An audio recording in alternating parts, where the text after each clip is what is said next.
innocent. A comma said, get ready, something else is about to happen after you thought you would stop. And in this particular sense, they said, watch this. For they say of my soul, there is no help for him in God. Translation, that he's so off now that not even God can help him. And then he gives you a musical command. Selah. Think about the folk that wrote you off and said that not even God can help you now. Think about the conspiracies that have been built up against you, and somebody thought that demonic activity was so tight that there was no way you were going to get out of this. Well, that only shows you that they don't know the power of your God. So he begins to deal with it. I'm in trouble. But although they say there's no way out, I know a way maker. And so he moves, if you will, to some admittance. I told you, admittance, synonymous with the opposite of denial. And he admits some things. Watch this, because he discloses in this circumstance of trouble, divine conversation. He discloses how he made it when he was hated. In verse number 4, he says this. He says, I cried unto the Lord with my voice. And not only did I cry, but he heard me. Now wait a minute, y'all gotta understand. The word cry here is not only to suggest he had a conversation, but the conversation could be clarified as desperate. Anybody here ever had a desperate conversation? That's when you don't care about what folks think about you. You cry out, Lord, have mercy.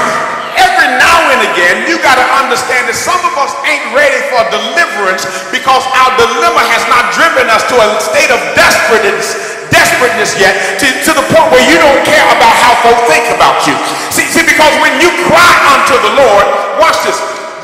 I've learned in pastoring that folk don't mind crying. They just have a problem who they cry to. Most of us cry, but we cry to somebody else who's in the same mess we're in. And how can somebody who needs somebody help the somebody who's living?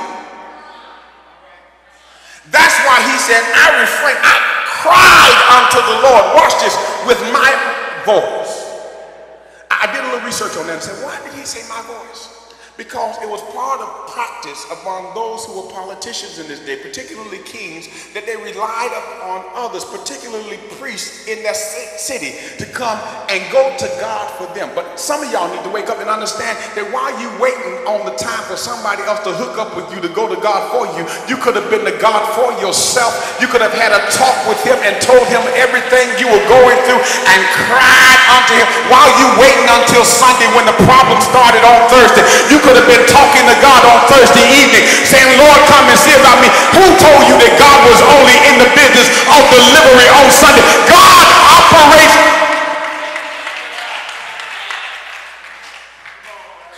He said, I cried unto the Lord with my voice.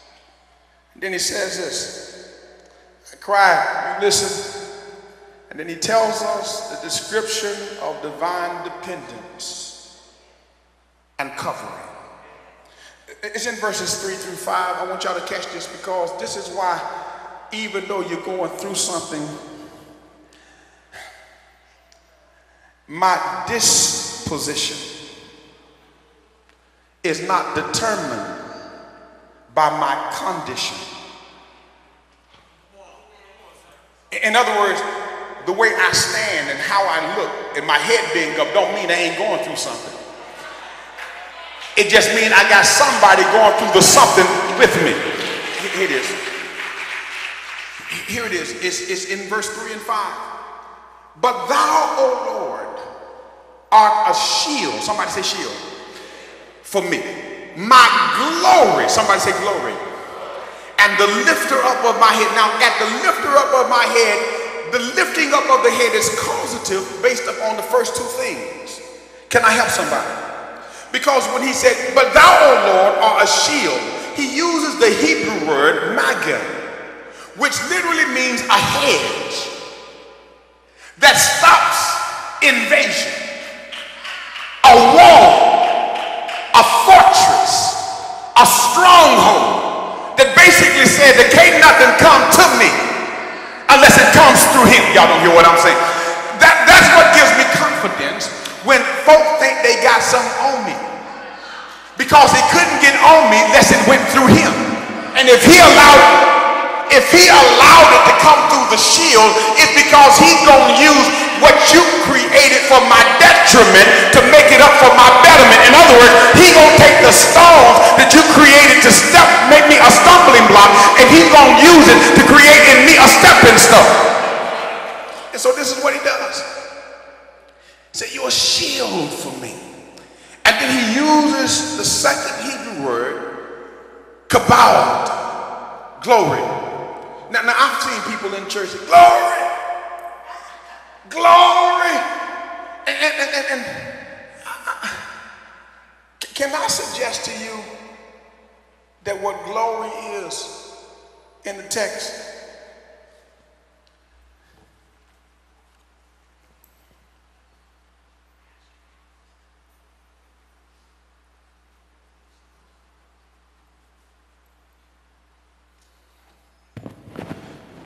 is covering? See, because the wall circled around the circumference, but you were still out in the open. They shot arrows over the wall. They could hit you inside of the fortress. But God don't just have you behind four walls. He said, I'm over you.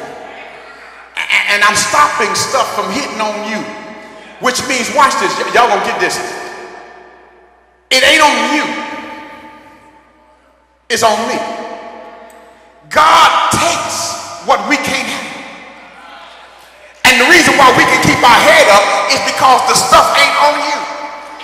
God takes what you can't handle, and he begins to work it out so that your head is up.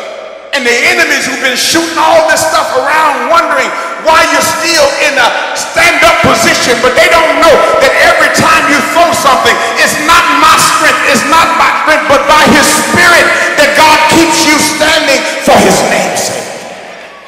No, I'm about through and then I'm gonna get here. But he says, watch this.